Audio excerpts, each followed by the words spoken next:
എന്ത് പറ്റി കൊറേ കാലമായാലും ഇങ്ങോട്ടൊക്കെ വന്നിട്ട്? കാര്യമുള്ളപ്പോ വന്നാ മതിയല്ല. എന്താ ഇപ്പൊ കാര്യം? ഒരു ചോദ്യോത്തര ഭംഗി, അതായത് ഒരു ക്വസ്റ്റ്യൻ മാർക്ക്. മരിക്കാതിരിക്കാൻ എന്ത് വേണം? ചിരിക്കണം.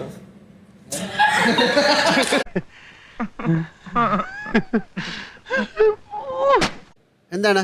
ജനിക്കാഞ്ഞാ മതി, അപ്പൊ മരിക്കൂലല്ലോ. ഞാൻ വിചാരിച്ച പോലല്ല, സ്വാമിക്ക് ബുദ്ധിയുണ്ട്. നമുക്ക് സ്വന്തമാണെങ്കിലും മറ്റുള്ളവർ ഏറ്റവും കൂടുതൽ ഉപയോഗിക്കുന്ന സാധനം. കിഷകുട്ടി വെച്ചത് പറ്റതല്ലേ അത്? ഒന്ന് ആലോചിക്കും മോനെ, നീ ഇങ്ങനെ എന്നെ നോക്കിക്കൊണ്ടിരിക്കാതെ. അവിടെ ഒന്നും നോക്കരുത്. നമ്മളുടെ പേര്.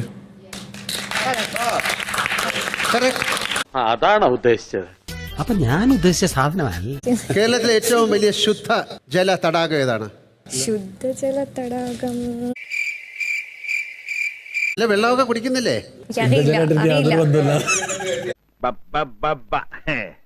കേട്ടോ അഭിലാഷ് ശാസ്താംകോട്ട. അത് കൊല്ലത്തുകാരനല്ലേ, പറയത്തില്ലേ? അതുകൊണ്ടാ പറഞ്ഞേ. എന്നാ ഞാൻ ചില ചോദ്യങ്ങൾ അവിടെ ഏറ്റവും കൂടുതലുള്ള ഒരു സാധനത്തിന്റെ പേര് കൂടെ പറയൂ. ഒരുപാടുണ്ടല്ലോ. കശുവണ്ടി. അത് കഴിഞ്ഞാല് കയർ ഫാക്ടറി. കുരങ്ങന്മാരുള്ള സ്ഥലമാണ്. ഭയങ്കര കുരങ്ങന്മാരുണ്ട്. ഇല്ല സാർ, ഉണ്ടായിരുന്നു. എന്നാൽ സത്യം തുറന്ന് പറയാല്ലേ? നിങ്ങള് ഇങ്ങോട്ട് വന്നപ്പോ പിന്നെ പോയിട്ടുണ്ടാവും.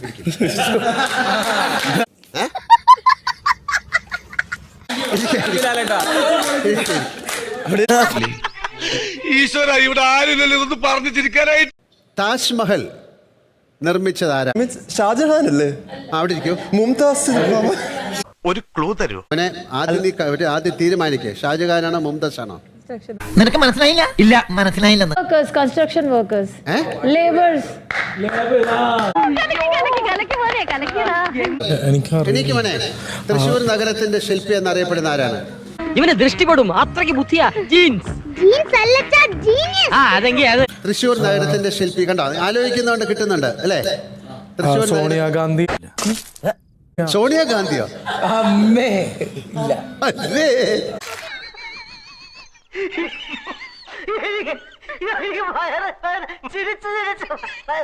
സോണിയാഗാന്ധി തൃശ്ശൂർ നഗരത്തിന്റെ ശില്പിയോ? അല്ല, ഇടക്കൊക്കെ വന്നു പോയിട്ടുണ്ടോ? അതൊക്കെ ഞങ്ങൾക്ക് അറിയാട്ടാ. രാഹുൽ ഗാന്ധി. ഇത്രയും വിധികളായ മലയാളികളെ ഞാൻ ആദ്യമായിട്ട് കാണുന്നു. ആരാണ് തൃശ്ശൂർ നഗരത്തിന്റെ ശില്പി? എഴുത്തച്ഛൻ. ആരാണ്?